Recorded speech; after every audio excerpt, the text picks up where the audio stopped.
కొణిదెల పవన్ కళ్యాణ్ అమ్మ కడుపున ఆఖరివాడిగా పుట్టిన అందరికీ మంచి చేయాలి, మేలు జరగాలి అనే విషయంలో ముందువాడుగా ఉంటాడు. తన గురించి కంటే జనం గురించి ఎక్కువగా ఆలోచించే మనస్తత్వం నా తమ్ముడు కళ్యాణ్ బాబుది.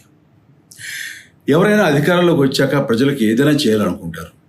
కానీ కళ్యాణ్ తన సొంత సంపాదనని కౌలు రైతులు కన్నీళ్లు తుడిచేందుకు ఖర్చు పెట్టడం, సరిహద్దు దగ్గర ప్రాణాలొడ్డి పోరాడే జవాన్ కోసం పెద్ద మొత్తం అందివ్వడం, అలాగే మత్స్యకారులు ఇంకా ఎందరికో తాను చేసిన సహాయం చూస్తుంటే ఇలాంటి నాయకుడు కదా జనాలకు కావాల్సింది అనిపిస్తుంది.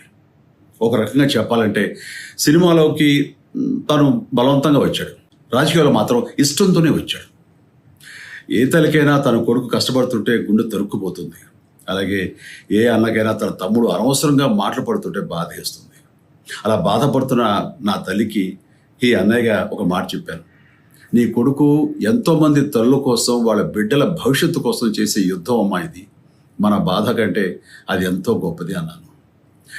అన్యాయాన్ని ఎదిరించకుండా మౌనంగా ఉండే మంచివాళ్ల వల్లనే ప్రజాస్వామ్యం మరింత నష్టం అని నమ్మి జనం కోసం జన సైనికుడయ్యాడు.